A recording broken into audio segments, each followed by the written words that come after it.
Hello, ladies and gentlemen. RC Bash Boy here. Welcome. Welcome to Kyosho Wednesday. So, what I'm gonna do is I'm gonna go ahead and show you, where I left off previously, and it was pretty much at step 8. So, step 9, apparently, it tells me to open to back C. Okay, and one thing that I want to call out, just make sure that you put the sway bar, because I totally forgot, as I was going along, and I saw that this part wasn't on there, and so yeah, I went ahead and I just corrected the issue, and pretty much, as you can see, it's pretty straightforward, and so whatnot. So yeah, so this is step 9. Pretty much put in the gold plated onto the chassis, with all the bolts there, and so let's go on to step 10. Before we move on to step 10, so yeah, this is pretty much the piece that goes here, and this is basically where the driver is gonna sit, and this is also another a platform is gonna go on top of there. So with that being said, so yeah, this is also, part of step 9. So now let's move on to step 10. Step 10 is, pretty much working with a servo saver. As you can see, all the horns, the servo horns, and, yeah, pretty much all those pieces, went together. And so far, I haven't had any, complications, with this build. And since the regular Optima and the Turbo Optima, they do have very similar ways to build it. So it wasn't that tough for me to to put this together. So, and also right now I know I'm at step 10, but also further down the line I do want to do a comparison manual between the the Turbo Optima and the regular Optima. So yeah, and now onto this. Like I said, this is pretty much straightforward. Like I said, I didn't have any complications, so it really went really well. So let's go on to step 11. Step 11 is pretty much what you did on step 10. Putting all those servo horns together, and putting that plastic onto there, and that's for the steering. And as you can see, the manual is pretty highly detailed. Like, for example, right there it says important, note the direction on the little washers that go there, and so on and so forth. So yeah, man, pretty much straightforward. So let's go on to step 12.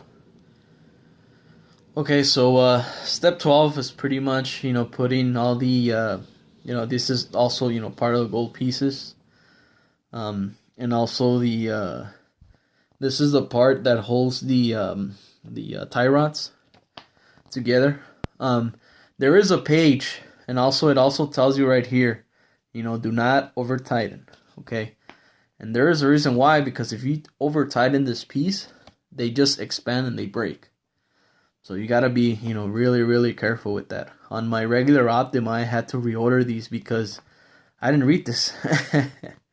So I did over tighten them, and I did break them. So I was very cautious, with this part right here. So, and everything else, like I said, these are pretty much the legends. It tells you which screws to use.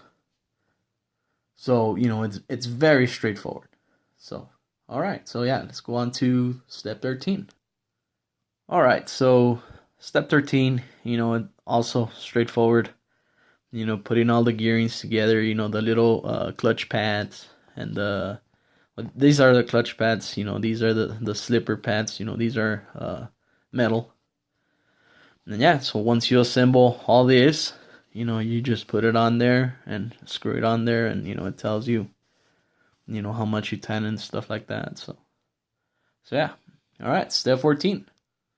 So step 14 is pretty much doing the upper rods. Also, very straightforward. This is your legend. So pretty much you do them, and then you just pretty much use this legend. You put them on here, and also it tells you, to notice the direction here and whatnot. And also, they do tell you put the little metal balls on there, and you'll be good to go. So that was pretty straightforward. So step 15. So step 15 is pretty much putting all the gold plate in the rear, and also here in the front, and then also putting the front and rear tie rods. And also, I mean, like I said, it's really straightforward, which screws to use. So yeah, so let's go to step 16. Step 16 is pretty much putting the A-arms onto the chassis. And as you can see, you see these those rods, they do have a flat spot. Camera can help me. So yeah, look, they do have a flat spot. And then the screw that goes in here, go into that, the flat spot. So, and then also make sure you also put these pivot balls inside the A-arms before you put them.